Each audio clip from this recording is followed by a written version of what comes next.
19세기 말 정말 격동의 시대였죠. 그때를 살았던 한 일본 소년이 놀랍게도 직접 영어로 자기 삶을 기록한 책이 있습니다. 오늘 우리가 함께 들여다볼 이 이야기가 바로 그건데요. 정말 드물고 귀한 기록이라고 할 수 있겠죠. 자, 그럼 지금부터 한 소년의 솔직하고 꾸밈없는 눈을 통해서 우리가 막연하게 상상만 해왔던 19세기 일본의 진짜 삶 속으로 한 걸음 깊이 들어가 보겠습니다. 이 이야기가 얼마나 특별한지 저자의 목소리로 직접 시작해보는 게 제일 좋겠죠? 이 책은 1889년에 쓰였는데요. 사실 저자가 미국 유학 자금을 마련하려고 썼다고 해요. 불과 몇 년 전에 알파벳을 겨우 배운 서툰 영어로 자기 경험을 쓴다는 게 얼마나 쑥스러웠겠어요. 그 겸손함이 문장 곳곳에 묻어나요. 그런데요, 바로 그 어설프고 진솔한 점이 이 이야기를 그 어떤 잘 다듬어진 역사책보다 훨씬 더 생생하고 특별하게 만들어주는 것 같아요. 자, 우리의 여정은 저자가 태어나고 자란 작은 항구 도시 이마바리에서 시작됩니다. 이 어린 소년의 눈을 따라서 19세기 일본의 한 작은 마을 골목골목을 함께 걸어 들어가 보시죠. 작가는 자기 고향 항구를요, 아주 가차없이 비참한 도랑이라고 불러버려요. 정말 강렬한 표현이죠. 썰물 때가 되면 갯벌이 쫙 드러나서 아이들이 천풍천풍 걸어서 건널 수 있을 정도였다고 하니까요. 동네 사람들은 거기서 조개를 캐면서 살았고 작은 개울 두어 개가 힘없이 흘러들어서 소금물 웅덩이를 만들었다고 합니다. 뭐랄까 웅장한 항구라기보다는 삶의 팍팍함이 묻어나는 작은 포구였던 거죠. 하지만 이 작은 포구는 늘 사람들로 북적이고 활기가 넘쳤습니다. 특히 쌀 상인들이 거래하는 방식이 정말 재미있어요. 끝을 뾰족하게 깎은 대나무통을 쌀가마에 푹 찔러 넣어서 샘플을 꺼내요. 그리고는 손바닥에 쌀알을 쫙 펼쳐놓고 햇빛에 비춰보면서 윤기랑 모양을 꼼꼼하게 살피는 거죠. 그런 다음에 몇 알을 직접 입에 넣고 천천히 씹어보는 거예요. 그러고는 이건 어느 지역 쌀이군 하고 정확히 알아맞혔다고 합니다. 정말 대단하죠? 선장이 아무리 유명한 산지에서 가져온 쌀이라고 우겨도 수십 년 경험으로 다져진 그들의 혀는 절대 속일 수 없었던 거예요. 한쪽에서는 집신을 신고 얇은 옷만 걸친 건장한 인부들이 일감을 기다립니다. 어깨에는 지프로 엮은 작은 쿠션을 대고 80kg이 넘는 쌀가마를 번쩍 들어 올리죠. 그리고 끝이 구부러진 쇠갈구리로 가마를 딱 고정하고는 창고로 쉴 새 없이 날랐습니다. 이분들의 거친 숨소리와 땀방울이 바로 이 작은 항구를 움직이는 진짜 힘이었던 셈입니다. 항구 근처에는 정말 기이하고 독특한 시설이 하나 있었어요. 바로 요양소라고 불리는 곳인데요. 이곳의 개념이 정말 놀랍습니다. 병을 말 그대로 요리해서 없앤다니? 지금 생각하면 정말 상상하기 힘든 발상이죠. 대체 어떻게 그게 가능했을까요? 이 굽는 치료법은요, 상상 이상으로 극적이었습니다. 먼저 동글 안을 장작불로 숨이 턱턱 막힐 정도로 뜨겁게 달궈요. 그런 다음 불을 끄고 연기가 빠져나갈 구멍을 전부 막아버리죠. 그러면 환자들이 젖은 매트를 하나씩 들고 들어가서 불에 달궈진 뜨거운 돌바닥 위에 그 매트를 깔고 앉아서 버텨야 했던 겁니다. 저자는 그때를 떠올리면서 정말 완전히 구워지고 질식할 뻔했다고 솔직하게 털어놔요. 그렇게 땀을 흠뻑 빼고 나면 비명을 지르면서 밖으로 뛰쳐나와서 곧장 차가운 바닷물로 첨벙 뛰어들었고요. 이 끔찍한 과정을 하루에도 몇 번씩이나 반복했다고 합니다. 저자 자신도 어렸을 때 어머니 손에 이끌려서 이 고문 같은 치료를 억지로 받아봤는데 뜨거운 동굴도 차가운 바다도 어느 쪽도 즐겁지 않았다고 말하는 대목에서 어린 소년의 고통과 공포가 정말 생생하게 느껴집니다. 자, 이제 관점을 좀 바꿔서 우리가 바다 위에서 배를 타고 임마바리로 들어간다고 상상해 볼까요? 저 멀리 수평선 위로 작가에게 이제 집에 다 왔구나 하는 안도감을 주는 익숙한 풍경들이 하나둘씩 모습을 드러내기 시작합니다. 배가 항구에 가까워지면서 마을의 윤곽이 점점 뚜렷해집니다. 햇빛을 받아서 하얗게 반짝이는 회반죽 창고들, 그리고 파도로부터 마을을 지켜달라는 마음을 담아 지은 핵신의 신사, 또 세월의 흔적이 묻어나는 옛성의 돌담 같은 것들이 눈에 들어오죠. 여기서 작가의 관찰력이 정말 날카로운 게 뭐냐면요. 당시 서양 문물이 들어오던 다른 항구 도시들에서는 흔히 볼 수 있었던 뾰족한 교회 첨탑이나 아주 부유한 절에서나 볼 수 있는 화려한 불교탑이 없다는 점을 콕 집어서 이야기한다는 거예요. 이건 뭘 의미할까요? 바로 이마바리가 그런 거대한 건축물을 지을 만큼 부유하거나 외래문화에 활짝 열려있는 그런 마을은 아니었다는 걸 암시하는 거죠. 마을 북쪽에는 어부들이 모여 사는 동네가 있었습니다. 멀리 바다에서 보면요, 소나무숲 아래에 지프로 엮은 지붕들에서 저녁밥 짓는 연기가 모락모락 피어오르는 모습이 정말 한 폭의 그림처럼 평화롭고 아름다웠다고 해요. 하지만 막상 가까이 다가가 보면 현실은 완전히 달랐습니다. 아이들은 누더기 같은 옷을 걸치고 맨발로 흙바닥을 뛰어다니고 좁고 지저분한 환경에서 살아가는 사람들의 고단한 삶이 그대로 드러나는 곳이었죠. 마치 아름다운 그림 뒤에 숨겨진 짙은 슬픔을 모는 것 같네요. 그렇다면 이 마을의 골목 안으로 직접 걸어 들어가 보면 과연 어떤 소리와 냄새가 우리를 맞이했을까요? 이마바리의 거리를 걷는 건요, 마치 살아있는 감각의 지도를 탐험하는 것 같았을 거예요. 포장도 안 된 좁고 더러운 길을 사람과 소, 말이 뒤섞여서 함께 다녔죠. 거리마다 고유의 색깔과 냄새, 그리고 소리가 있었어요. 대장장이들이 모여 사는 거리는 쉴 새 없이 탕! 탕! 울리는 망치 소리와 함께 석탄가루로 온통 새까맣고, 화강암을 다루는 거리는 돌을 깡! 깡! 쪼는 날카로운 소리와 함께 하얗게 부서진 돌 조각들로 반짝였죠. 사찰거리에는 여러 불교 종파의 절들이 나란히 있어서 은은한 향냄새가 풍겼고, 생선장수 골목은 말할 것도 없이 짭짤한 바다 냄새와 비릿한 생선 냄새로 가득했습니다.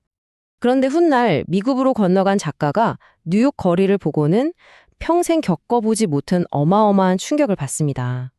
자기가 기억하는 고향 이마바리의 평화로운 풍경과는 정말 하늘과 땅 차이였던 거죠.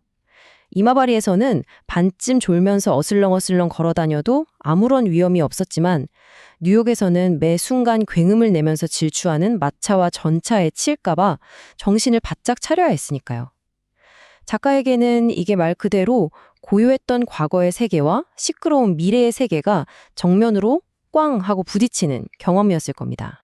자, 이제 시끌벅적한 마을거리에서 벗어나서 조금 더 내밀하고 따뜻한 공간, 바로 작가의 가족이 살던 집 안으로 들어가 보겠습니다. 중심가에 위치한 이 집에는 가족 모두에게 존경과 사랑을 듬뿍 받는 할아버지가 계셨어요. 그 당시 일본에는 인쿄라는 아주 독특한 은퇴 문화가 있었습니다. 집안의 가장이 나이가 들어서 사업에서 물러나면요, 본체 뒤쪽에 마련된 조용한 별채나 방에서 지내는 거예요.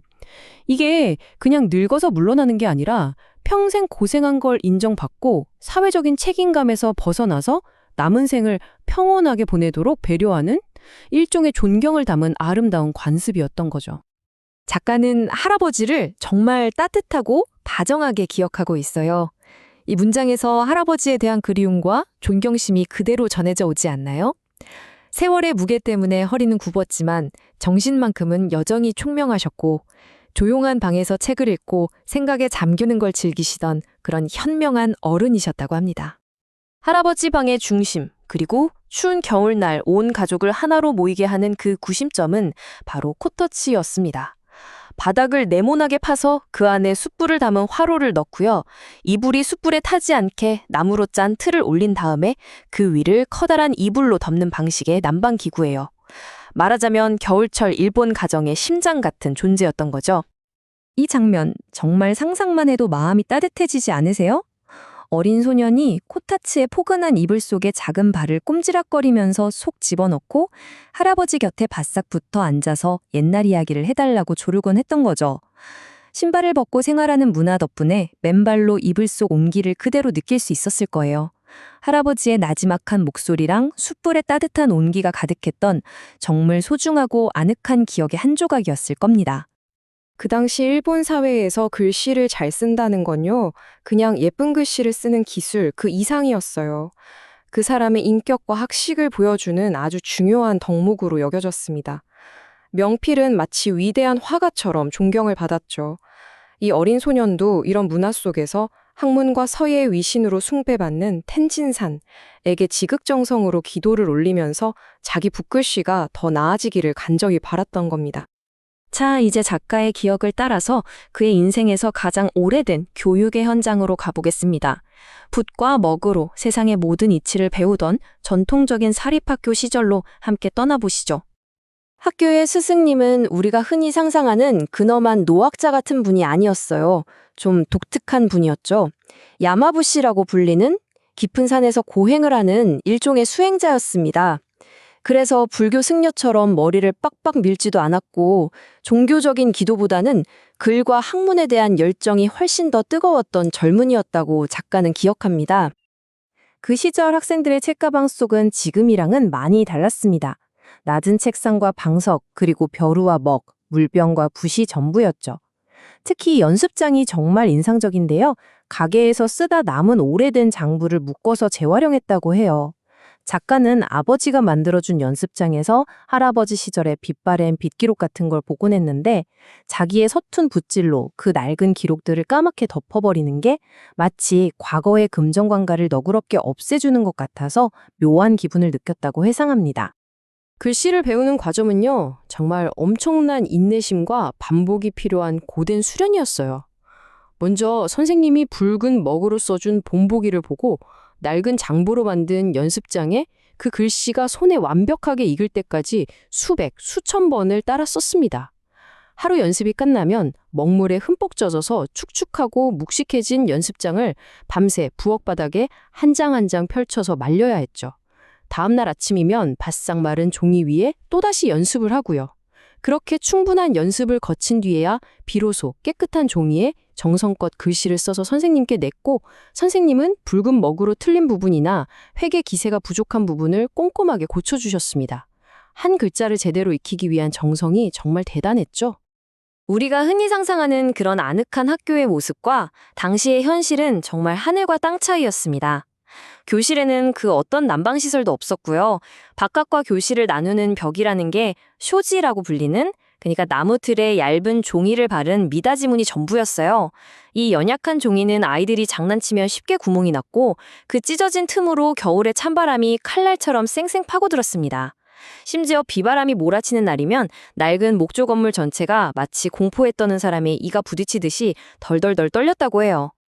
하지만 이 혹독한 추위와 열악한 환경을 이겨낸 건 다른 무엇도 아닌 바로 아이들의 지칠 줄 모르는 에너지였습니다.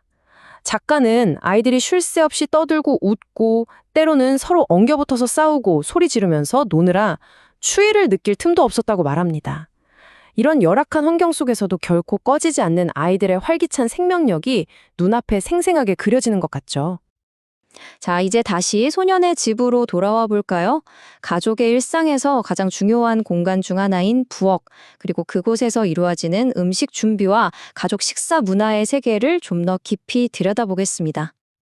그 당시 부엌은 낭만과는 거리가 먼 정말 고된 노동의 공간이었습니다. 바닥은 포장도 안 된 차가운 흙바닥인 경우가 많았고요. 굴뚝도 없는 원시적인 진흙 화덕에서 나온 매캐한 연기는 부엌을 온통 자욱하게 채웠죠. 주부는 애써 단장한 머리가 그을음 때문에 망가질까봐 항상 머리에 수건을 둘러야 했어요.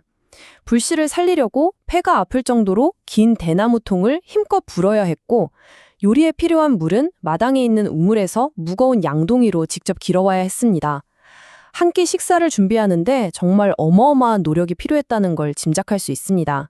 온 가족이 커다란 식탁에 둘러앉는 서양식과는 달리 각자 자기 앞에 놓인 자그마한 오칠상에서 식사를 했습니다.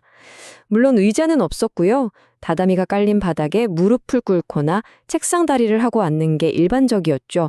식사는 다 같이 하는 거지만 각자의 공간이 명확하게 구분되는 독특한 문화였어요. 식탁에 둘러앉은 가족들의 모습은 당시의 가족 관계를 아주 명확하게 보여줍니다.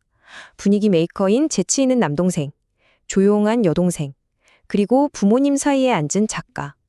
하지만 여기서 가장 눈여겨봐야 할 인물은 바로 형수님입니다.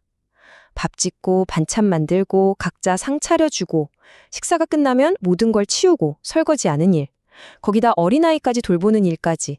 집안의 가장 힘들고 고된 일이 전부 그녀의 몫이었던 거죠. 당시 일본 사회에서 젊은 아내, 그러니까 며느리로 산다는 게 얼마나 고단했는지를 엿볼 수 있는 안타까운 대목입니다. 이 구절은 당시 일본 사회를 지배했던 효라는 가치가 얼마나 절대적이었는지를 보여주는 대목이에요. 남편이 아내를 아무리 사랑해도 부모님 마음에 들지 않으면 아내를 친정으로 돌려보내야 할 정도로 부모의 권위가 막강했죠. 다행히 작가의 어머니는 시어머니로서 며느리를 엄하게 대하기보다는 내 딸들도 다른 집에서 이렇게 고생하고 있겠지? 라는 생각에 며느리의 처지를 깊이 동정하고 최대한 배려해 주셨다고 합니다. 엄격한 사회 규범 속에서도 피어나는 여성들 사이의 따뜻한 연대가 느껴지는 부분이죠. 매일의 식단은 놀라울 정도로 간단하고 소박했습니다. 주식은 당연히 쌀밥이었고요. 저녁에 먹고 남은 찬밥에 뜨거운 차를 부어서 말아먹는 오차직해로 아침 식사를 때우는 날이 많았다고 해요. 그리고 거의 유일한 반찬은 코꼬라고 불리는 절임 채소였습니다. 채소가 싼 여름에 무나 오이 같은 걸 대량으로 사서 소금과 쌀결을 섞은 것에 겹겹이 채워 넣고 큰 통에 담아 무거운 돌로 꾹 눌러서 1년 내내 먹을 수 있게 보관했던 거죠. 검소하지만 자연의 순리를 따르는 지혜가 담긴 식생활이었습니다. 자, 지금까지 우리는 19세기 말 일본의 한 작은 마을을 어린 소년의 눈을 통해 아주 자세히 들여다봤습니다. 엄격한 전통과 관습, 그리고 끈끈한 공동체 안에서 살아가는 사람들의 모습이었죠.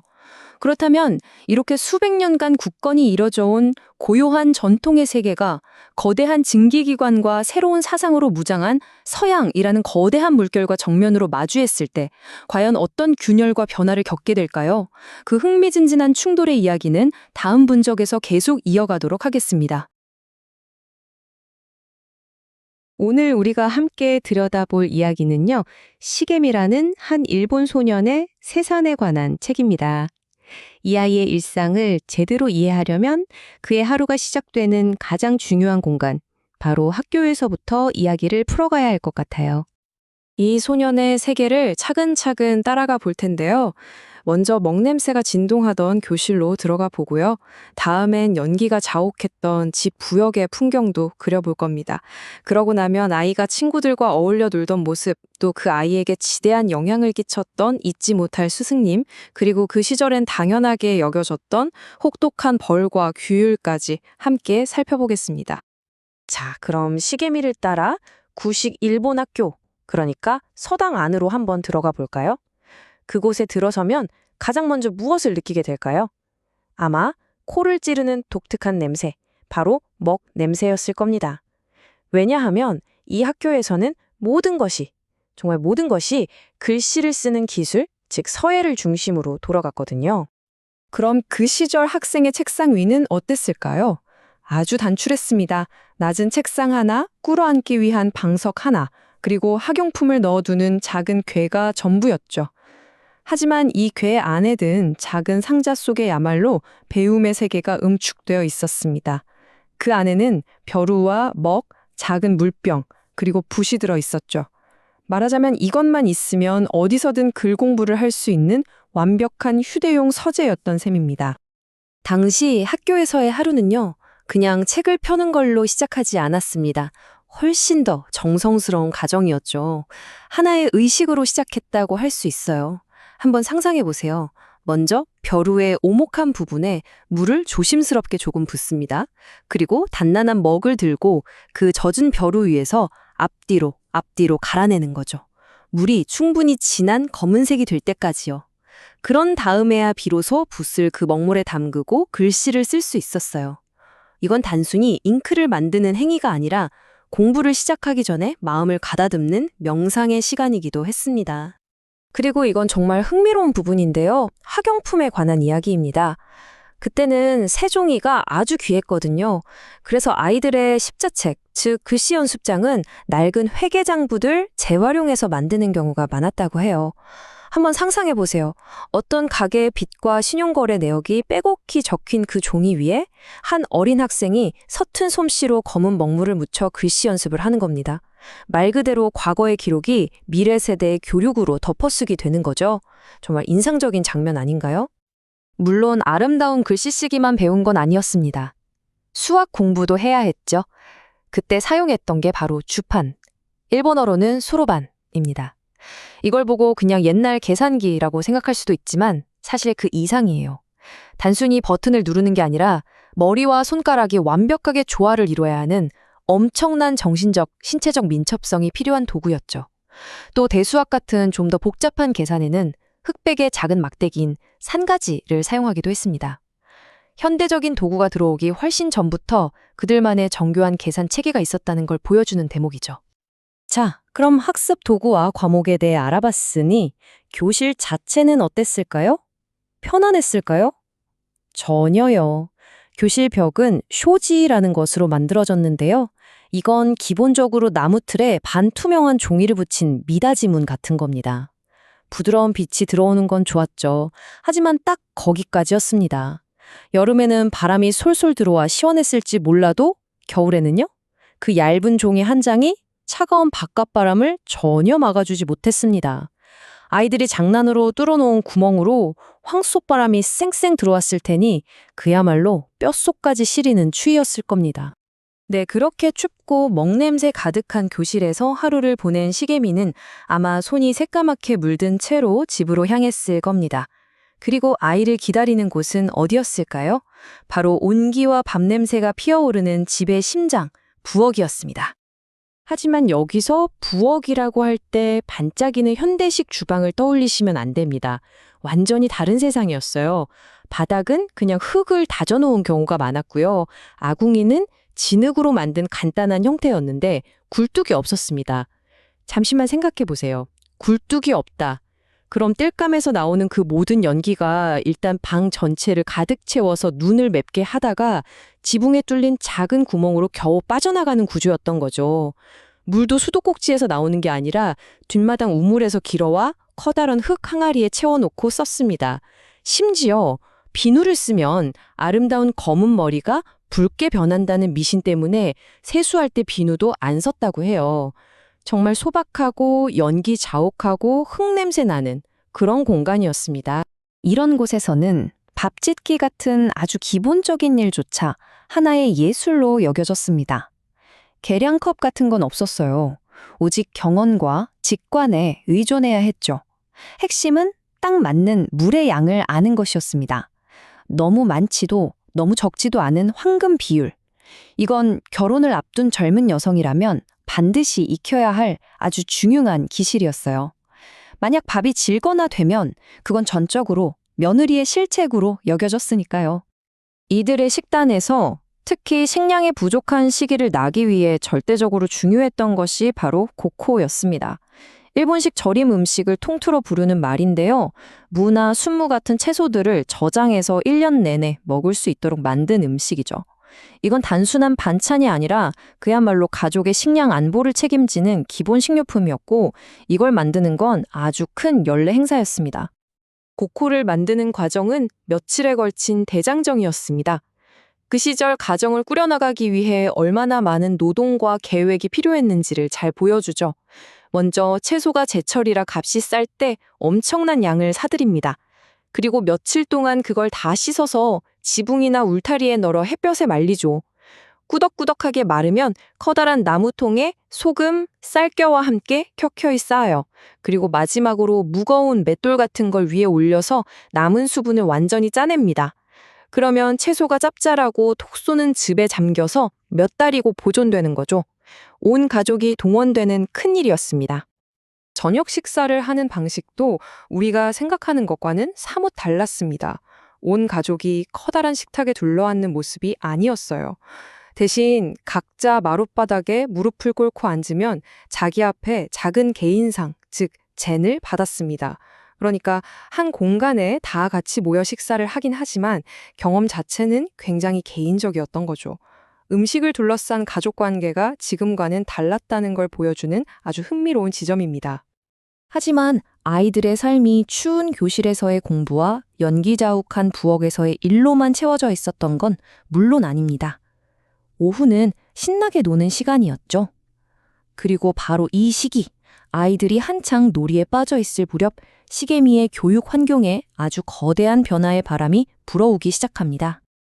그럼 아이들은 뭘 하고 놀았을까요? 놀이는 단순했지만 상당한 기술이 필요했습니다. 동네에 단단하게 다져진 흙바닥이 곧 놀이터였죠.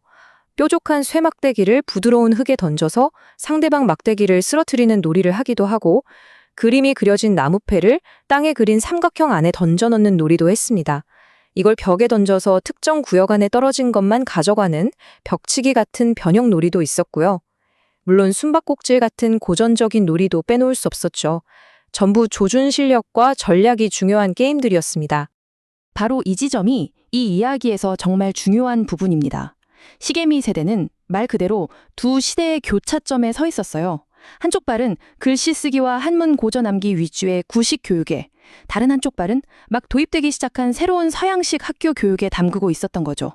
이 신식 학교에서는 교과서를 사용했고 지리나 역사 같은 새로운 과목들을 가르쳤습니다.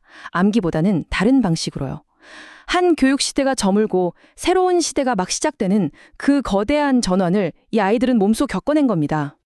그리고 이 엄청난 변화의 시기에 아이들을 이끌어준 사람이 있었습니다. 바로 절대 잊을 수 없는 한 남자, 그들의 스승님이었죠. 그는 옛 전통과 새로운 사고방식을 자기 한 몸에 모두 담고 있는 듯한 아주 특별한 인물이었습니다. 그러니까 이분은 평범한 동네 선생님이 아니었어요. 야마부시라고 불리는 산에서 수행하는 일종의 수행자 신분이었습니다. 게다가 재능 있는 작가이자 시인이었고 무엇보다도 글씨는 그야말로 천재적이어서 마치 그 재능을 물려받은 것처럼 보일 정도였다고 해요. 영적인 인물이자 예술가 그리고 학자인 셈이었죠.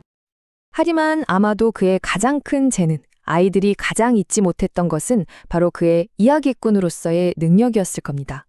놀라운 건 그가 손에 아무런 책도 들고 있지 않았다는 점이에요. 그는 일본 역사의 위대한 영웅담을 오직 자신의 기억력에 의존해서 술술 풀어냈습니다. 거기에 자신의 풍부한 상상력까지 더해서요. 쉬는 시간이 되면 아이들은 밖으로 나가지도 않고 교실에 모여들어 그의 이야기에 완전히 빠져들었다고 합니다.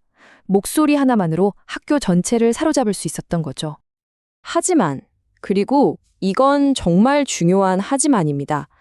이렇게 아이들의 사랑을 한 몸에 받았던 매력적인 스승님은 동시에 아주 엄격한 규칙과 꽤나 잊기 힘든 벌을 집행하는 사람이기도 했습니다. 이런 학교 생활의 어두운 면 역시 그들의 교육에서 빼놓을 수 없는 중요한 부분이었습니다. 당시의 벌은 크게 두 가지 목적을 가지고 설계된 것 같아요. 하나는 공개적인 수치심을 주는 것, 다른 하나는 신체적 인내심을 기르는 것이었죠. 예를 들어 1시간 내내 다른 반 아이들을 마주보고 꼼짝없이 서 있어야 하는 벌이 있었습니다. 또는 집중하지 않는 학생 바로 앞에 책상을 회초리로 세게 내리쳐서 그 충격적인 소리로 망신을 주기도 했고요. 그리고 단체 기합도 있었습니다. 반 아이들 전체가 물이 가득 담긴 그릇을 들고 해가 질 때까지 서 있는 거예요. 움직여서 물을 쏟으면 매를 맞게 되니 엄청난 정신력과 체력이 필요한 벌이었습니다. 그 중에서도 가장 두려운 벌은 센코라고 불리는 이 향과 관련된 것이었습니다. 이 책의 저자는 자신의 시대에는 이게 실제로 행해지기보다는 위험용으로만 쓰였다고 말하지만요. 벌의 내용 자체는 정말 끔찍했습니다. 불 붙인 향 묶음을 손에 들고 그게 다 타서 손에 닿기 직전까지 떨어뜨리지 못하게 하는 벌이었죠. 이런 벌이 개념으로나마 존재했다는 사실 자체가 과거 교육에 훨씬 더 혹독하고 권위적인 단면을 보여줍니다. 시게미는 이 단체 기합을 직접 겪었던 경험을 생생하게 들려줍니다. 그에 따르면 벌이 처음 시작됐을 때 좀 반항적인 아이들은 이걸 일종의 재미있는 장난, 도전 과제처럼 여겼다고 해요. 하지만 그 생각은 오래가지 못했습니다. 시간이 흐르면서 현실을 깨닫게 된 거죠. 그는 조각상처럼 꼼짝 않고 서 있는 시간이 길어지자 팔다리가 아파오고 뻣뻣해지기 시작했다고 묘사합니다. 장난으로 시작했던 일이 어떻게 고통과 탈진의 시련으로 변해가는지 그 과정이 생생하게 느껴지죠. 이렇게 보면 참 대조적인 세상이죠? 한없이 추운 교실이었지만 스승님의 이야기로 마음은 따뜻해졌을 겁니다. 연기자욱하고 고된 집안일이 있었지만 그 안에는 전통이 살아있었고요. 고통스러운 규율이 있었지만 오후에는 친구들과 마음껏 뛰어노는 자유도 있었습니다. 이 모든 경험들, 즉 고통과 연습 그리고 놀이가 어린 시절이라는 용광로에 함께 부어졌던 겁니다. 그렇다면 우리는 이런 질문을 던지게 됩니다. 과연 이런 불 속에서 단련된 소녀는 어떤 사람으로 성장하게 될까요? 시게미 슈키치의 자전적 소설 어느 일본 소년의 이야기는 우리를 메이지 시대 일본의 한 작은 마을로 안내합니다. 지난 시간에는 주인공 소년의 집과 학교 생활을 통해 그 시대를 엿봤는데요. 오늘은 그 무대를 좀 더 넓혀보려고 합니다. 소년이 살았던 마을, 이마바리의 아주 활기 넘쳤던 공동체 생활 속으로 함께 들어가 보시죠. 자, 하루의 고된 일이 모두 끝나고 해가 뉘엿뉘엿 질 때 마을의 진짜 삶은 바로 그때부터 시작됐다고 합니다. 그럼 그 시작을 알리는 아주 중요한 공동체의 의식, 바로 대중목욕탕 이야기부터 한번 풀어볼까요? 이곳은 단순히 몸을 깨끗이 하는 공간, 그 이상이었습니다. 온 마을 사람들이 모여 하루의 피로를 풀고 정을 나누던 아주 특별한 장소였거든요. 네, 그래서 첫 번째 장에서는 이마바리 사람들의 일상에 아주 깊숙이 스며들어 있던 그런 공유된 경험과 예술적인 표현들을 한번 들여다볼까 합니다. 목욕탕에서 시작해서 저녁이면 집집마다 울려 퍼지던 음악과 춤으로 이어지는 그들의 생생한 저녁 풍경 속으로 들어가 보시죠. 하루 종일 일하고 지친 몸을 이끌고 온 마을 사람들이 약속이나 한 듯이 향했던 곳이 있습니다. 어떻게 다 같이 하루의 피로를 풀었을까요? 그 답은 바로 동네 목욕탕이었습니다. 요즘 우리에게 목욕탕은 그냥 씻는 곳이지만 당시에는 마을의 사랑방이자 온갖 이야기가 오고 가는 가장 중요한 사교의 장이었던 셈이죠. 이마바리 사람들에게 목욕은요, 그냥 물에 들어갔다 나오는 단순한 행위가 아니었어요. 거의 하나의 정교한 의식에 가까웠죠. 자, 그 과정을 한번 상상하면서 따라가 볼까요? 먼저 1단계는 신호입니다. 목욕탕 주인이 가게 앞에 깃발을 내걸거나 밤에는 등불을 밝혀요. 그게 바로 자, 이제 뜨끈한 물이 준비됐습니다 하는 신호인 거죠. 그럼 마을 사람들이 그 신호를 보고 하나둘 목욕탕으로 향합니다. 다음 2단계는 지불이에요. 입구 매표소에서 요금을 내거나 아니면 미리 사둔 나무로 된 이용권을 내밀면서 주인과 정겨운 인사를 나누고요. 3단계는 준비 과정. 입구에 있는 단상에 남학신을 가지런히 벗어두고 여러 층으로 된 사물함에 옷을 넣습니다. 그리고 4단계, 드디어 목욕의 시간이죠. 뿌연 증기가 자욱한 탕으로 들어가 이웃들과 어깨를 맞대고 앉아 하루의 피로를 풉니다. 마지막 5단계는 열 식히기. 뜨거운 탕에서 나와 개운해진 몸으로 시원한 저녁 공기를 맞으면서 집으로 돌아가는 것까지가 이 완벽한 하루의 마무리였습니다. 정말 생각만 해도 기분 좋아지는 과정이죠? 목욕탕 내부는 그야말로 실용성과 사회적 교류를 위해서 아주 치밀하게 설계된 공간이었습니다. 탕은 아주 커다랗고 주변에는 경사진 널판지가 있어서 편하게 앉을 수 있었죠. 재밌는 건 천장을 일부러 낮게 만들었다는 거예요. 뜨거운 증기를 가두기 위해서였는데 덕분에 내부는 늘 어스름하고 아늑한, 마치 비밀스러운 터널 같은 분위기를 자아냈다고 합니다. 이런 분위기 속에서 나이 지긋한 어른들은 마을의 대소사나 사업 얘기를 나누고 젊은이들은 당시 유행하던 노래를 흥얼거렸죠. 그런데 물이 너무 뜨거워지면 어떻게 했을까요? 그때는 손뼉을 짝 하고 쳤다고 해요. 그럼 매표소에 있던 주인이 그 소리를 듣고 찬물이 뿜어져 나오게 하는 장치를 작동시켰죠. 작가는 어릴 때 그 찬물 구멍을 젖은 수건으로 꽉 막았다가 갑자기 떼서 물줄기가 확 뿜어져 나오는 걸 보고 재밌어했던 기억을 떠올리기도 합니다. 탕 바깥에는 비누칠을 하거나 몸을 씻을 수 있는 별도의 공간이 있었고 마지막에 몸을 헹구는 데 사용하는 깨끗한 온수와 냉수를 담아둔 수조도 따로 마련되어 있었습니다. 그리고 물론 남탕과 여탕은 완벽하게 분리되어 있었고요. 그런데 이 대중목욕탕은 당시 사회의 한 단면을 보여줄 뿐이었어요. 이와는 아주 대조적인 목욕 문화가 또 있었거든요. 바로 부유한 귀족 가문의 개인 목욕탕입니다. 이 둘을 비교해보면 당시 사회에 공존했던 두 가지 다른 사회 구조를 아주 명확하게 볼 수 있죠. 대중목욕탕이 모든 사람을 평등하게 만드는 공동체적인 공간이었다면 개인 목욕탕은 철저하게 위계를 강화하는 의식의 장소였습니다. 개인 목욕탕에서는요, 가문의 가장이 가장 먼저 목욕을 하고 그 다음은 아내 그리고 자녀들이 나이 순서대로 마지막으로 집안의 하인들이 직급에 따라서 순서대로 들어갔습니다. 여기서 가장 중요한 건 이 모든 사람들이 똑같은 물을 순서대로 사용했다는 점이에요. 반면에 대중목욕탕에서는 물을 계속 새로 채워 넣으면서 모두가 함께 어울렸으니 그야말로 극명한 대조를 이루는 셈이죠. 자, 이렇게 목욕으로 몸의 피로를 깨끗이 씻어내고 나면 사람들의 관심은 이제 예술적인 표현으로 향했습니다. 특히 이 책의 저자인 작가의 집은 이런 활동들의 동네 중심지 역할을 했다고 해요. 그의 누이들이 결혼해서 집을 떠나기 전까지 집안은 저녁마다 늘 음악과 춤, 노래와 이야기 소리로 가득 찼다고 합니다. 여기서 작가는 일본 춤에 대해 아주 중요한 지적을 하는데요. 우리가 생각하는 춤과는 개념이 좀 달랐다는 겁니다. 일본 춤은 단순히 음악에 맞춰서 같은 동작을 반복하는 게 아니라 미리 정해진 독특한 자세들을 연속적으로 보여주면서 하나의 이야기를 전달하는 연기에 훨씬 가까웠다는 거죠. 예를 들어 서양 춤은 몇 가지 기본 스텝만 배우면 여러 춤에 응용할 수 있잖아요. 하지만 일본 춤은 각 춤마다 완전히 새로운 동작들을 처음부터 끝까지 다 외워야 했습니다. 한 작품이 20분 넘게 이어지는데 그 시간 동안 똑같은 동작은 거의 찾아볼 수 없을 정도였다고 하니 얼마나 정교하고 복잡했을지 짐작이 가시죠? 저녁의 흥을 돋우던 이 악기들도 저마다 아주 독특한 개성과 용도를 가지고 있었습니다. 가장 대중적인 건 역시 샤미센이었어요. 벤조랑 비슷하게 생겼는데 몸통이 네모나고 상아로 만든 커다란 주걱 모양의 채로 연주했죠. 때로는 어쿠스틱 기타처럼 부드럽고 서정적인 소리를 내다가도 때로는 벤조처럼 날카롭고 경쾌한 소리를 내는 아주 표현력이 풍부한 악기였습니다. 고토는 13개의 줄이 달린 마치 눕혀놓은 하프처럼 생긴 복잡한 악기였고요. 스즈미는 모래시계 모양으로 생긴 북인데 연주자들이 연주 중간중간에 이압! 하고 기압을 지르는 게 아주 특징적이었습니다. 그런데 작가가 개인적으로 가장 좋아했던 악기는 놀랍게도 이 중에서 가장 단순한 악기, 바로 이치겐킨이었습니다. 이 이치겐킨이라는 악기의 탄생설화는 그 소리의 특징을 정말 완벽하게 담아내고 있습니다. 이 악기는요, 긴 나무판에 줄 하나를 딱 매단 게 전부인 아주 소박한 악기예요. 전설에 따르면 아주 먼 옛날 교토의 한 귀족이 여행을 하다가 심한 폭풍우를 만나서 외딴 해변에 머물게 되었대요. 그 외로움과 슬픔을 달랠 길이 없어서 주변에 있던 나무판과 줄로 이 악기를 만들어서 연주했다고 합니다.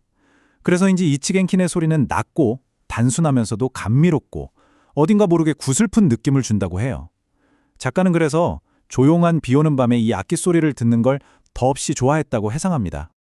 당시에는 악기 연주만큼이나 노래, 즉 목소리를 단련하는 것도 아주 중요하게 여겼는데요. 그 방법이 정말 상상을 초월합니다. 작가는 이걸 야만적이라고까지 표현할 정도로 아주 독특하고 혹독했어요. 이건 단순히 소리를 크게 내는 훈련, 그 이상이었습니다. 이 놀라운 수련법은 말 그대로 목소리를 한번 부수고 다시 만드는 과정이었습니다. 한번 상상해 보세요. 1단계는 등반입니다. 살을 애는 듯이 추운 겨울밤에 지붕에 있는 건조대에 올라갑니다. 그리고 2단계, 그 울부짖는 바람 속에서 몇 시간이고 삼위센을 연주하며 노래를 부르는 거예요. 2단계와 3단계는 저항과 파괴의 과정이죠. 목소리가 완전히 잠겨서 더 이상 아무 소리도 나오지 않을 때까지 이 과정을 반복합니다. 그러면 이전에 가졌던 약한 목소리는 완전히 사라져버리죠. 그리고 4단계, 재탄생. 그 혹독함을 이겨낸 자리에서 어떤 폭풍우에도 지지 않을 만큼 강하고 맑은 새로운 목소리가 태어나는 겁니다. 5단계, 강장제는 겨울이 아닐 때 사용하던 보조적인 방법이었고요. 그야말로 자신의 한계를 뛰어넘는 극한의 훈련이었던 셈입니다. 자, 이제 무대를 집안에서 마을의 공공극장으로 한번 넓혀보겠습니다. 당시 사람들의 가장 큰 즐거움이었던 연극, 그 무대 위 배우들의 세계와 당시 일본 극장의 독특한 경험을 한번 탐험해 보시죠. 이 책에는 한 아마추어 배우의 이야기가 등장하는데요. 당시 배우가 되기 위해 어떤 고된 수련 과정을 거쳐야 했는지 아주 잘 보여줍니다. 이 젊은이는 무대에 대한 열정 하나만으로 집을 뛰쳐나와 극단에 들어갔는데 그의 첫 역할은 정말이지 연기라기보다는 고기에 가까웠습니다.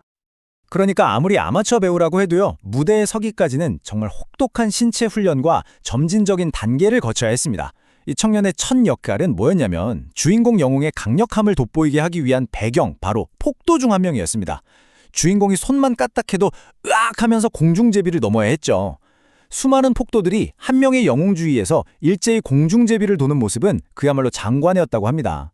처음에는 목을 다칠까봐 두꺼운 이불 위에서 연습을 시작해서 결국에는 딱딱한 무대 바닥에서도 완벽하게 해낼 수 있게 되었죠. 이런 고된 신체 단련 과정을 거친 후에야 비로소 대사가 있는 더 중요한 역할을 맡을 수 있었던 겁니다. 이 남자의 경력을 보면요, 당시 작은 공동체 안에서 직업이라는 게 얼마나 유동적이었는지, 그리고 그 자신의 변덕스런 성격을 아주 재밌게 엿볼 수 있습니다. 처음에는 승려로 시작해서 배우가 되겠다고 절을 뛰쳐나왔다가 막상 해보니 배우 생활이 힘든지 땀 흘려 버는 돈의 가치를 깨닫고 재화공이 됩니다. 그런데 또 가게를 단조로운 생활을 견디지 못하고 채소 행상으로 나서죠. 그러다가는 아이들에게 인기 있는 달콤한 술, 아마자케를 팔러 다닙니다. 하지만 이 행상 생활도 꽤 고되었던 모양이에요. 결국 그는 다시 머리를 깎고 승려로 돌아가서 자신의 파란만장했던 세상 경험에 만족하며 살았다고 합니다. 정말 재밌는 인생이죠? 또 다른 기억에 남는 배우는 다리 밑에서 선술집을 하던 주인이었습니다. 이분은 키가 아주 크고 풍채가 좋아서 늘 악역을 맡았다고 해요. 하지만 실제 성격은 무척이나 온화했다고 합니다. 한 번은 공연 중에 대사를 잊어버렸는데 손바닥에 적어놓은 대사를 보려고 하다가 그만 촛불에 손을 대는 바람에 공연이 완전히 코미디로 끝나버린 적도 있었다고 합니다. 당시 극장에 간다는 건 오늘날 우리가 영화관에 가는 것과는 경험의 차원이 달랐습니다. 그야말로 밤새도록 이어지는 하나의 거대한 몰입형 행사였죠. 일단 극장 안에는 의자 같은 게 없었어요. 관객들은 직접 가져온 이불을 땅바닥에 깔고 앉았고 가족 단위로 와서 정성껏 싸운 화려한 도시락을 나눠 먹으면서 긴 막간을 보냈습니다. 조명은 또 어땠을까요? 커다란 기름 등잔과 수많은 양초가 전부였는데 심지어 검은 옷을 입은 사람들이 촛불을 손에 든 채 무대 위 배우를 졸졸 따라다니면서 조명 역할을 했다고 해요. 정말 신기하죠? 저녁에 시작된 공연은 자정이 훌쩍 넘어서야 끝났으니 그야말로 마을의 가장 큰 축제였던 셈입니다. 그리고 당시 연극에서 가장 인상적인 장면 중 하나는 바로 하라키리, 즉 할복 장면이었습니다. 무대 위에서 하라키리는 단순한 폭력이나 자살로 그려지지 않았어요. 그것은 일본 드라마의 가장 중요한 주제인 충성심과 명예의 궁극적인 표현으로 묘사되었습니다. 비극적인 영웅이 끔찍한 고통 속에서도 의연하게 자신의 의지를 밝히고 명예를 지키며 죽음을 맞이하는 그 장엄한 장면은 관객들에게 아주 깊은 인상을 남겼습니다. 이게 참 재미있는 지점인데요. 당시 일본 연극 발전 과정에서 아주 흥미로운 현상이 나타납니다. 바로 단일 성별로만 이루어진 극단의 등장이죠. 전통적으로는 가부키처럼 남성 배우가 여성 역할을 포함한 모든 역할을 연기하는 것이 당연시되었고 얼마나 여성스럽게 연기하느냐가 그 배우의 실력을 가늠하는 척도였습니다. 그런데 어느 날 여성들만으로 구성된 여성극장이라는 신기한 극단이 나타나서 큰 화제를 모읍니다. 이 극단에서는 반대로 여성 배우들이 남성 역할을 맡았고 얼마나 남성적인 특성을 잘 표현하는지로 찬사를 받았다고 해요. 그러니까 이성을 얼마나 설득력 있게 연기하느냐 그 자체가 하나의 중요한 예술 장르이자 평가 기준이 되었던 겁니다. 작가는 운 좋게도 이 여성 극장의 배우들을 직접 만났던 일화를 들려주는데요. 그중 코세이, 우리말로 하면 작은 순수라는 예쁜 이름을 가진 소녀가 있었대요. 무대 위에서는 천방지축에 활기 넘치는 악동 역할을 아주 맛깔나게 해냈지만 막상 무대 밖에서 만나보니 수줍음이 너무 많아서 고개도 제대로 들지 못하는 아이였다고 합니다. 이 개인적인 일화는 우리에게 무대 위에서 보이는 화려한 모습과 실제 모습 사이의 그 극명한 대조를 다시 한번 생각하게 해주죠. 자, 이제 시야를 더 넓혀서 마을에서 가장 큰 공동체 행사들과 마을의 풍경 그 자체를 한번 살펴보겠습니다. 이마발이라는 마을의 정체성을 정의했던 이야기와 믿음들은 과연 무엇이었을까요? 네, 방금까지 우아한 연극 무대를 살펴봤다면 이번에는 완전히 다른 분위기, 바로 순수한 신체적 힘을 찬양했던 또 다른 형태의 대중오락, 씨름을 한번 들여다보겠습니다. 씨름은 그냥 힘겨루기가 아니었습니다. 경기는 두 육체의 산이라고 불릴 만한 거구의 선수들이 폭발적으로 충돌하기 전에 아주 진지하고 엄숙한 의식으로 시작됩니다. 1단계 호명이 끝나면 선수들은 씨름판에 올라 2단계 물을 마시고 소금을 뿌리면서 씨름판을 정화하는 의식을 치릅니다. 3단계 힘껏 발을 구르며 서로를 노려보며 준비를 마치면 4단계 심판의 신호와 함께 엄청난 힘으로 격돌합니다. 그리고 마침내 5단계 판정의 순간 심판이 부채로 승자를 가리키면 관중석은 그야말로 열광의 도가니가 되었습니다. 저녁 시간에는 이렇게 몸으로 즐기는 구경거리만 있었던 건 아니에요. 사람들의 상상력과 공포심을 자극하는 아주 특별한 종류의 구경거리가 또 있었습니다. 바로 전문 이야기꾼들의 공연이었죠. 작가의 이 생생한 기억이 증명하듯이 이야기꾼 공연의 하이라이트는 관객들을 그야말로 극도의 공포에 빠뜨리도록 치밀하게 설계되어 있었습니다. 어린 소년이 감당하기에는 너무나 무서운 경험이었던 거죠. 이건 정말 분위기를 조성하는 데 있어서 그야말로 대가다운 솜씨였습니다. 공연은 처음부터 무섭게 시작하지 않아요. 초반에는 좀 미숙한 이야기꾼들이 나와서 재미있는 이야기로 분위기를 띄웁니다. 그러다가 점점 실력자들이 등장해 진지하고 비극적인 이야기로 관객들을 몰입시키죠. 이야기꾼은 가죽으로 감싼 부채 2개로 탁자를 내리치면서 이야기의 긴장감을 조절하다가 가장 끔찍한 이야기의 절정에서 갑자기 촛불을 어둡게 하고는 무대에서 사라져버립니다. 그럼 어떻게 될까요? 그 칠흑 같은 어둠 쪽에서 유령 가면을 쓴 다른 이야기꾼들이 나타나 객석 사이를 천천히 걸어다니며 관객들을 공포에 떨게 만들었던 겁니다. 웃음으로 시작해서 진정한 공포로 끝나는 정말 완벽하게 계산된 공연이었죠. 자, 이제 실내에서 벗어나서 이마바리에서 가장 사랑받았던 공공장소, 바로 마을의 공원 역할을 했던 옛 성터로 한번 가보겠습니다. 특히 봄이 되면 온 마을 사람들이 이곳으로 모여들었죠. 이 성터는 그 자체로 한편의 드라마 같은 역사를 품고 있는 곳입니다. 1단계, 봉건 시대에는 누구도 함부로 넘볼 수 없는 강력한 요새였지만 2단계, 평화로운 시대가 찾아오면서 서서히 쇠락의 길을 걷습니다. 그러다 3단계, 정말 비극적인 사건이 터지죠. 지하 화약고가 원인 모를 이유로 폭발하면서 성의 대부분이 순식간에 파괴됩니다. 당시 사람들은 외국 함대가 공격해온 줄 알고 엄청난 공포에 떨었다고 해요. 그리고 마침내 4단계, 현재는 가장 안쪽의 돌담만이 덩그러니 남아 그 모든 역사를 증언하면서 사람들의 평화로운 휴식처이자 공원이 되었습니다. 그런데 이렇게 평화롭고 아름다운 공원에는 사실 아주 끔찍하고 소름 끼치는 지역 전설이 하나 숨겨져 있습니다. 바로 히토바시라, 우리말로 하면 인간 기둥이라는 무서운 미신이죠.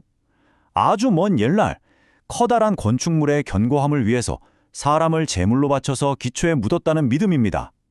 이마바리 성을 지을 때도 한 가난한 노파가 산채로 묻혔고 그 후로 비바람이 몰아치는 밤이면 땅속 깊은 곳에서 그녀의 애처로운 울음소리가 들려온다는 이야기가 전해졌습니다. 작가는 어릴 때 그 장소를 지날 때마다 너무 오싹해서 일부러 멀리 돌아서 갔다고 회상합니다. 그리고 이 마지막 슬라이드는 일본 사회가 겪은 심오한 변화를 아주 명확하게 보여줍니다. 사무라이가 밤길을 가는 무고한 행위를 상대로 자신의 색칼을 시험하던 그런 야만적인 시대는 가고 이제는 경찰과 환한 가로등이 시민의 안전을 지키는 새로운 시대가 온 것이죠. 이 책은 우리에게 마지막으로 이런 질문을 던지는 것 같습니다. 우리가 지금 발 딛고 사는, 우리가 집이라고 부르는 이 장소들의 표면 바로 아래에는 과연 또 어떤 이야기들이 잠들어 있을까요? 여러분에게 가장 행복한 순간은 언제인가요? 이 책의 저자는 말이죠. 그 순간이 바로 아버지와 함께했던 강가에 있었다고 해요. 화려한 파티 같은 게 아니라 소나무 그늘 아래에서 조용히 낚싯대를 들이우고 있을 때 그의 아버지는 세상 가장 큰 평화를 느꼈다고 합니다. 이 책은 바로 그 고요하고 소박한 행복의 순간으로 우리를 초대하고 있습니다. 자, 잠시 눈을 감고 한번 상상해 보실까요? 눈앞에 강이랑 바다가 만나는 넓은 백사장이 쫙 펼쳐지는 거죠. 얕은 물가에는 황새 한 마리가 외로이 서 있고 코끝으로는 짭짤한 바다 내음이랑 신선한 풀 내음이 섞여서 스며들어요. 그리고 귓가에는 소나무 사이를 스치는 바람 소리가 들려오고요. 이 모든 게 어우러져서 만들어내는 완벽한 평화. 이게 바로 아버지와 함께했던 낚시터의 풍경이었습니다. 근데 있잖아요. 이 평범해 보이는 강에 아주 특별한 이름이 하나 붙어 있었어요. 바로 용화, 용의 불이라는 뜻이죠. 이름만 들어도 뭔가 신비로운 기운이 느껴지지 않으세요? 이 이름 속에는 그냥 지명을 넘어서 한 마을 공동체의 믿음과 상상력이 빚어낸 아주 오래된 전설이 잠들어 있었습니다. 자, 이 용화 전설은 이렇게 시작됩니다. 산속 사찰의 축제가 열리기 바로 전날 밤 깊고 깊은 바닷속 용궁에서부터 신비한 불덩이가 솟아오른다고 해요. 그 불빛이 마치 살아있는 생명체처럼 강물을 스르르 거슬러 올라오는데 수천 명의 사람들이 정말 숨을 죽이고 이 광경을 지켜보는 거예요. 마침내 불빛이 절벽 위에 있는 석등에 다다르는 순간 어둠 속에 잠겨있던 석등이 환하게 타오르고 이내 용화는 흔적도 없이 사라져버립니다.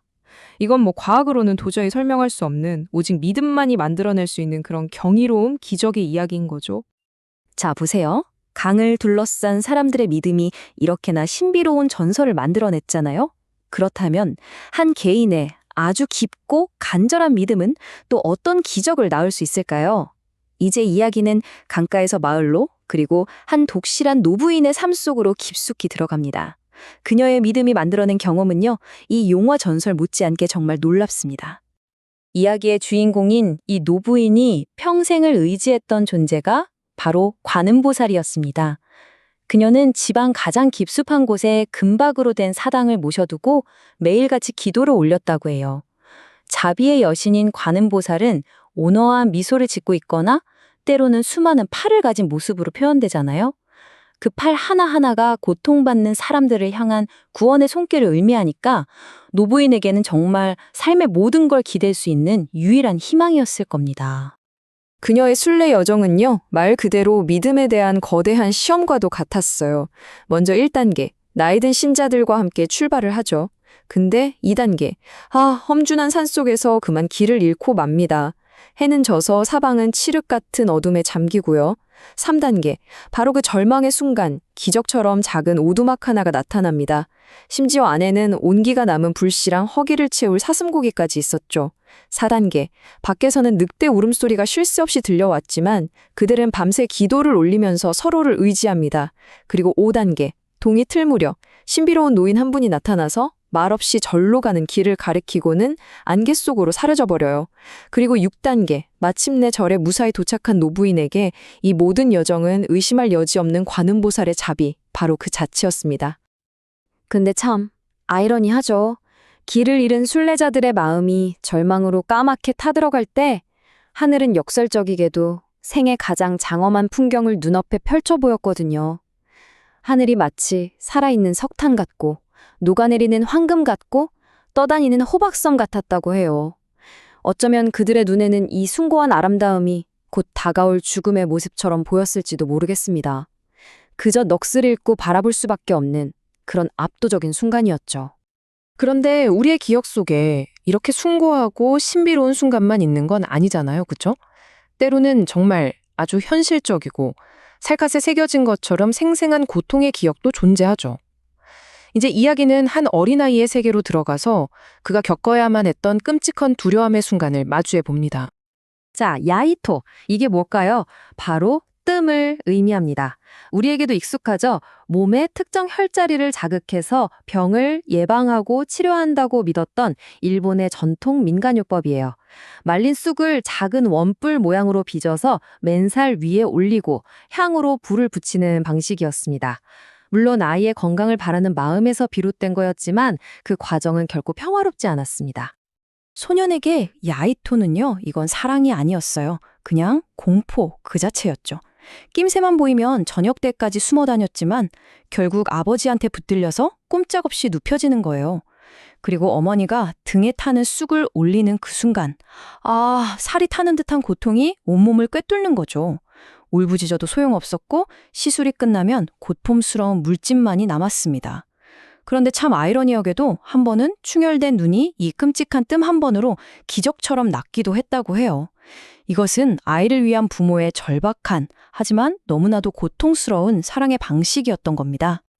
이 구절 참 야이토에 대한 기억을 아주 인상적으로 마무리하죠. 끔찍한 고통의 기억이었지만 시간이 흘러서 그게 어머니의 사랑이었구나 하고 깨닫게 된 저자의 복잡하고도 애틋한 감정이 고스란히 담겨 있어요. 고통과 사랑이 뒤섞인 평생 지워지지 않는 흔적인 셈이죠. 어린 시절의 공포가 이렇게 뜨거운 살같이 고통뿐이었다면 차라리 나았을까요? 야이토가 육체적인 두려움이었다면 이번에 만나볼 주술사 할머니는 뭐랄까 아이의 상상력을 파고드는 그런 신비롭고 서늘한 종류의 공포를 불러일으켰습니다. 어린 저자의 눈에 비친 그녀는요, 반은 인간이고 반은 신비 그 자체였던 거예요. 마을 외딴 곳, 신사처럼 꾸며진 집에 살던 할머니. 아이는 막 상상하는 거죠. 저 할머니 눈동자는 고양이처럼 세로로 찢어졌을 거야 하고요. 또 그녀가 기이한 인간 원숭이를 숭배한다고 굳게 믿었습니다. 등에 작은 사당을 메고 다니면서 애군을 쫓아주던 그녀가 집에 와서 알아들을 수 없는 주문을 외울 때면 그 신비로운 분위기에 숨조차 쉬기 어려웠다고 합니다. 자, 이렇게 어린 시절이 두려움과 고통, 그리고 알 수 없는 미신으로만 가득했다면 얼마나 삭막했을까요? 다행히도 그 서늘한 기억의 반대편에는 모든 걸 녹여버리는 따뜻한 애정의 기억이 존재했습니다. 이제 이야기의 초점을 바로 그 온기로 한번 옮겨보겠습니다. 여러분, 어린 시절에 이런 분 한 명쯤은 꼭 있지 않았나요? 길 건너 사탕 가게의 오친의 이모는 바로 그런 존재였습니다. 슬픈 소식에는 금세 눈시울을 붉히고 친구를 보면 그냥 세상을 다 가진 것처럼 환하게 웃던 사람. 그녀는 저자의 어린 시절에 정말 한 줄기 햇살 같은 그런 위안이 되어주었습니다. 저자는 오춘의 이모와의 기억을 떠올릴 때면 늘 사판가게 부엌의 그 풍경을 함께 그리거든요. 깜빡이는 등잔불, 솥바닥을 긁는 그 드르륵 하는 날카로운 소리, 그리고 그 소리 끝에 찾아오는 달콤한 보상. 그게 뭐였냐면 바로 달콤한 팥소, 안을 곁들인 따끈한 누룽지였습니다. 그에게 그 누룽지는요, 그냥 간식이 아니었어요. 세상에서 가장 아늑하고 따뜻했던 위로, 그 자체의 맛이었던 거죠. 오친의 이모가 저자에게 들려주던 가장 흥미진진한 이야기가 바로 국화 아가씨의 로맨스였는데요. 자, 이야기는 이렇게 시작됩니다. 어느 추운 아침, 기쁨이라는 이름의 부유한 과자점 주인 문 앞에 바구니에 담긴 아기가 놓여 있었어요. 자식이 없던 그는 이 아이에게 국화라는 이름을 지어주고 친딸처럼 온갖 호사를 누리게 했죠. 아름답게 성장한 국화는 가게에서 번영이라는 이름의 성실한 청년과 운명처럼 사랑에 빠지게 됩니다. 하지만 이 순수한 사랑을 바라보는 세상의 시선은 참 차가웠습니다. 마을 사람들은 에휴 피는 못 속인다니까 하면서 국화의 출신을 탓했고 번영을 재산을 노리는 야심가로 매도했죠. 하지만 오친의 이모만은 달랐어요. 그녀는 겉모습이나 뜬소문 넘어 두 사람의 진실한 마음을 꿰뚫어 본 거죠. 그리고 세상의 편견에 맞서서 누구보다 열렬히 그들의 행복을 응원했습니다. 자, 강가의 고요한 평화에서부터 신비로운 전설, 기적을 바라는 간절한 기도, 그리고 살갗에 새겨진 고통의 기억과 이웃의 따뜻한 사랑 이야기까지 우리는 오늘 한 사람의 기억 속에 담긴 정말 수많은 조각들을 함께 들여다봤습니다. 어쩌면 우리를 진짜 우리로 만드는 건 역사에 기록될 만한 그런 거창한 사건이 아니라 바로 이런 어린 시절의 조용한 믿음, 미묘한 두려움, 그리고 이웃들의 소박한 이야기가 아닐까요? 여러분의 세계를 만든 조각들은 과연 무엇이었는지 한 번쯤 생각해 보시는 건 어떨까요? 저희가 함께 살펴보고 있는 이 책, 시게미 슈키치가 직접 쓴 자전적 기록은요, 19세기 말, 그러니까 격변이 시대를 살았던 한 일본 소년의 세계로 우리를 안내하는 정말 놀라운 창과 같아요.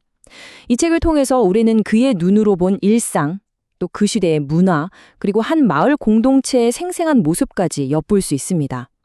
평범하지만 그래서 오히려 더 특별하게 다가오는 그의 기억 속으로 지금부터 함께 들어가 보시죠. 자, 우선 마을 사람들 모두가 함께했던 일상의 리듬부터 따라가 볼게요. 목욕탕의 뜨거운 김 속으로, 또 거실의 악기 소리 속으로요. 그러다 보면 어느새 화려한 무대 뒤편으로도 가보고 씨름판의 우렁찬 함성 소리도 듣게 될 겁니다. 이어서는 그 시대 사람들의 믿음과 두려움, 그리고 기적 같은 이야기들을 살짝 엿본 뒤에 마지막으로 이 모든 풍경을 가득 채웠던 잊을 수 없는 얼굴들을 만나보면서 이 소년의 기억 속으로 한 걸음 더 깊이 들어가 보겠습니다. 네, 모든 이야기의 시작은 바로 일상이죠. 공동체와 가족의 근간이 되었던 경험들부터 한번 살펴보겠습니다. 19세기 일본의 평범한 하루를 규정했던 장소들과 여러 여가 활동들을 통해서 그 시대의 공기를 직접 느껴보는 시간을 가져볼게요. 하루의 마무리는 바로 이 대중목욕탕에서 시작됐습니다. 이곳은 단순히 몸을 씻는 공간, 그 이상이었어요. 마을의 온갖 소식이 오가는 사랑방이자 고된 하루의 피로를 푸는 최고의 휴식처였던 거죠. 오늘날의 소셜미디어나 동네 카페 같은 역할을 했다고 생각하면 쉬울까요? 목욕탕의 그 뜨거운 물 속에서 사람들은 서로의 안부를 묻고 때로는 사업 이야기를 나누면서 정말 끈끈한 공동체 의식을 다져나갔습니다. 목욕탕을 이용하는 데는요, 정해진 순서와 규칙이 있었습니다. 이 잘 짜인 마치 의식과도 같은 절차는 일상 속에서도 질서를 중요하게 여겼던 당시 문화를 잘 보여주는 대목이죠. 자, 상상해보세요. 증기가 자욱한 탕 안에 들어서면 아이들은 신나게 물장구를 치고 친구와 등을 밀어주며 놀았을 테고요. 어른들은 뜨거운 물에 몸을 푹 담근 채 세상 돌아가는 이야기를 나누었겠죠. 탕 안에 웅성웅성 울려 퍼지는 사람들의 목소리, 그 자체가 바로 활기찬 마을의 배경음악이었습니다. 자, 목욕으로 몸과 마음을 정갈하게 한 뒤에 집으로 돌아오면 또 다른 세상이 펼쳐졌습니다. 이 책의 저자인 시기애미의 집은 늘 음악과 춤, 웃음소리로 가득한 말 그대로 마을의 사랑방 같은 곳이었죠. 이건 극소수의 상류층만이 가졌던 조용하고 위계가 엄격했던 개인 목욕탕 문화와는 완전히 다른 모습이에요.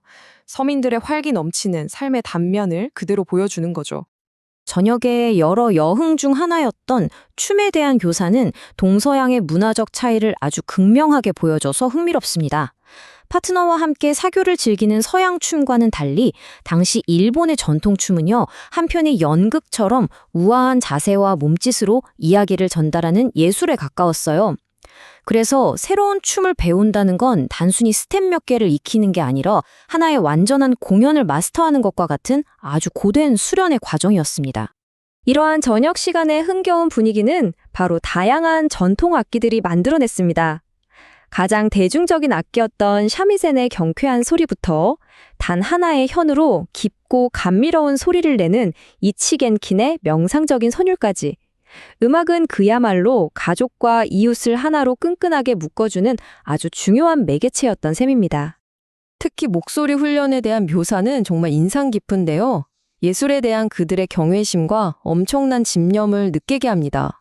가수가 되려는 사람은 일부러 추운 겨울밤에 지붕 위에 올라가서요, 그 모진 바람을 정면으로 맞으며 노래를 불렀다고 해요. 언제까지? 기존의 목소리가 완전히 닳아 없어지고 그 고통을 이겨낸 자리에 더 강하고 맑은 새로운 목소리가 태어날 때까지요. 이처럼 예술의 경지에 이르는 길은 혹독한 자기 단련의 과정 그 자체였습니다. 자, 이렇게 가정에서부터 시작된 공연에 대한 열정은요, 자연스럽게 대중극장이라는 더 크고 화려한 무대로 뻗어나가게 됩니다. 그 뜨거운 열정은 배우가 되기 위해서 집을 뛰쳐나온 시게미의 한 친구를 통해 아주 구체적으로 드러나는데요. 그는 무대 위에서 이름도 없는 군중의 일원, 그러니까 가장 미미한 역할부터 시작하면서 꿈을 향한 아주 고된 첫발을 내디뎠습니다. 당시 극장에 간다는 건 오늘날 우리가 영화 한 편 보는 것과는 정말 차원이 다른 경험이었습니다. 오후에 시작해서 자정이 훌쩍 넘어서야 끝나는 그야말로 하루를 온전히 바치는 거대한 행사였죠. 가족들은 정성껏 싼 도시락을 나눠 먹고 흔들리는 촛불이 만들어내는 그 독특하고 신비로운 조명 아래 펼쳐지는 장대한 드라마에 완전히 몰입했던 겁니다. 극의 주제는 주로 충성이나 명예 같은 아주 무거운 가치들이었어요. 그리고 그 정점에는 하라키리, 즉 할복 장면이 있었습니다. 무대 위에서 고결한 인물이 명예를 지키기 위해 스스로 목숨을 끊는 이 장엄한 의식은요, 관객들에게 단순한 비극을 넘어서 숭고한 감동을 주면서 공동체가 중요하게 여기는 가치를 다시 한번 되새기게 하는 역할을 했습니다. 전통 무대의 흥미로운 특징 중 하나는 모든 여성 역할을 남성 배우가 연기했다는 점이에요. 그래서 배우의 기량을 평가할 때 막 화려한 전투 연기만큼이나 중요했던 게 바로 얼마나 섬세하고 설득력 있게 여성의 우아함을 표현해내는가 하는 점이었습니다.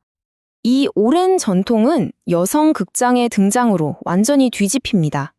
여성 배우들로만 구성된 이 순회 극단이 남성 역할까지 완벽하게 소화해내면서 그야말로 선풍적인 인기를 끌었죠.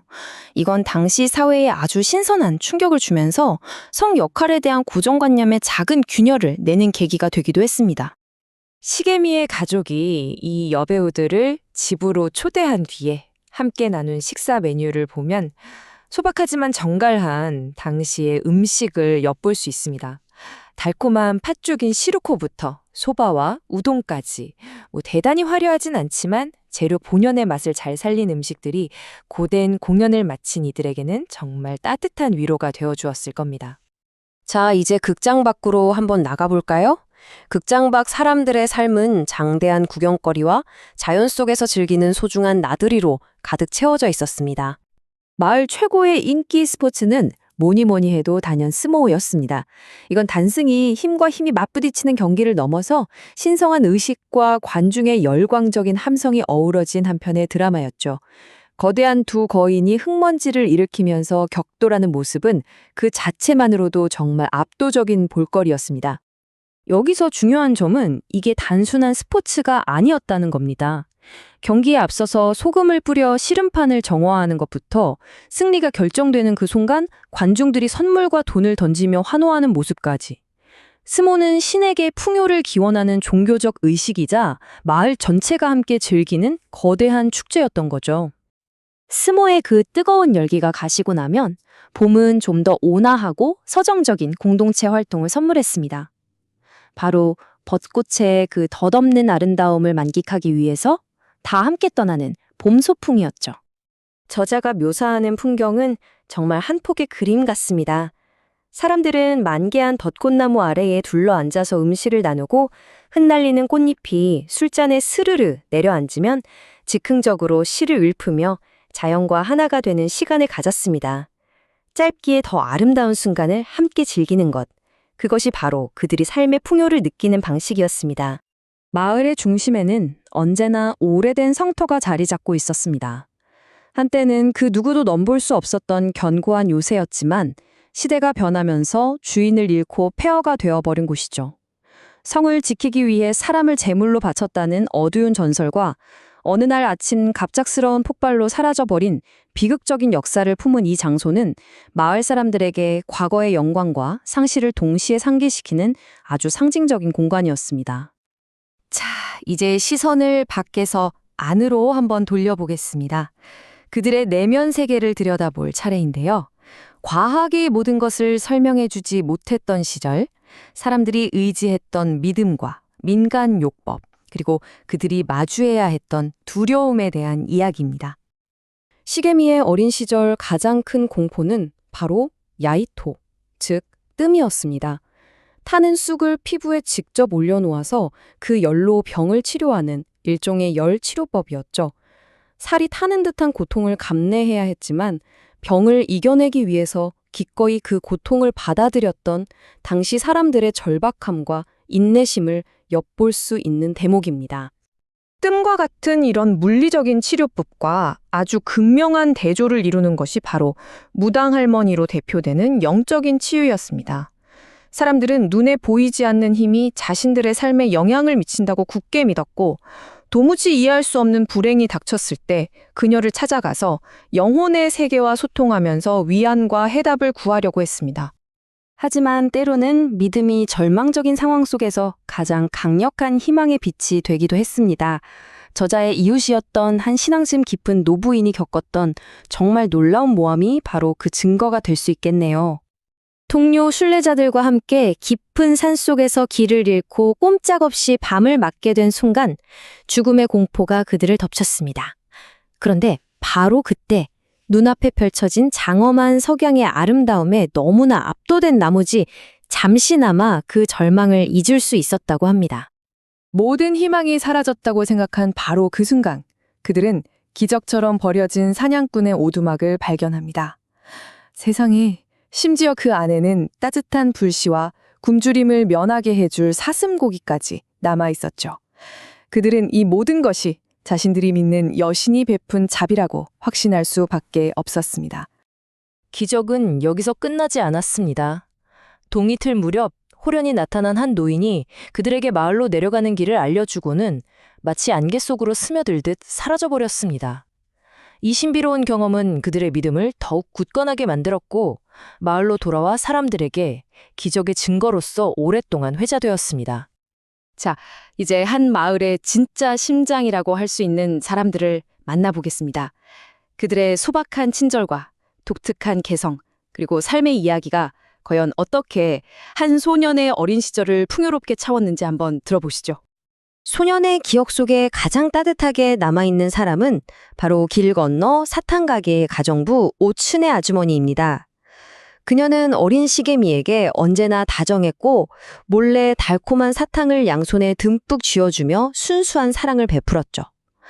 뭐 대단한 인물은 아니지만 바로 이런 소박한 친절이 모여서 한 아이의 세상을 따뜻하게 만들어주는 거겠죠. 그런가 하면 평생에 걸쳐서 자신의 길을 찾아 헤맨 인물도 있었습니다. 절에서 공부하던 소년이 갑자기 배우가 되었다가 구두수선공, 채소장수, 단술장수까지 온갖 직업을 전전한 끝에 결국 돌고 돌아 다시 승려가 된 그의 삶은 어쩌면 정답 없는 인생의 길을 찾아가는 우리 모두의 모습을 떠올리게 합니다. 겉모습과 속마음이 전혀 다른 사람도 있었어요. 무대 위에서는 누구보다 잔인한 악역을 도맡았지만 실제로는 너무나 마음이 여려서 희생자를 찌르는 연기조차 망설이는 것처럼 보였던 아마추어 배우. 그의 모습은 사람을 겉모습만으로 판단해서는 안 된다는 소박한 진리를 다시 한번 일깨워줍니다. 이제 이 책의 마지막 이야기에 다다랐습니다. 친절한 오춘의 아주머니가 남몰래 응원했던 사탕가게 부엌에서 싹튼 풋풋한 로맨스 이야기입니다. 이 이야기의 주인공은요, 부유한 사탕가게 주인에게 입양된 고아, 국화 아가씨와 그 가게의 성실한 청년 일꾼인 번영군입니다. 하지만 이 두 사람의 풋풋한 감정 위로 마을 사람들의 편견 어린 시선이 그림자를 들이옵니다. 그녀의 출신이 비천하다면서 역시 피는 못 속인다고 수군거리는 목소리들. 이건 신분과 배경을 아주 중요하게 여겼던 당시 사회의 냉혹한 현실을 그대로 보여줍니다. 저자는 이 두 사람의 사랑이 과연 이루어질 수 있을지 독자들의 궁금증을 한껏 자아내면서 이야기를 계속 이어갑니다. 그리고 바로 그 순간 모든 것이 문장 한가운데에서 뚝 멈춰버립니다. 책이 그냥 끝나버리는 거죠. 우리는 국화 아가씨와 번영군의 사랑이 어떻게 되었는지, 더 나아가 주인공 시계미의 삶이 그 이후 어떻게 펼쳐졌는지 전혀 알 수 없는 채로 이야기의 한복판에 덩그러니 남겨지고 맙니다. 어쩌면 이 갑작스러운 결말이야말로 기억의 본질에 대한 가장 강력한 은유가 아닐까 싶습니다. 우리의 기억이라는 게 아주 생생하고 상세한 것 같으면서도 결국엔 파편적일 수밖에 없으니까요. 이 책은 마지막 페이지 너머로 계속되었을 수많은 삶과 이야기들을 우리 각자의 상상에 맡기고 있습니다. 모든 이야기는 반드시 끝을 맺어야만 완성되는 걸까요? 어쩌면 진짜 이야기는 책이 덮인 바로 그 순간부터 시작되는 것은 아닐까요?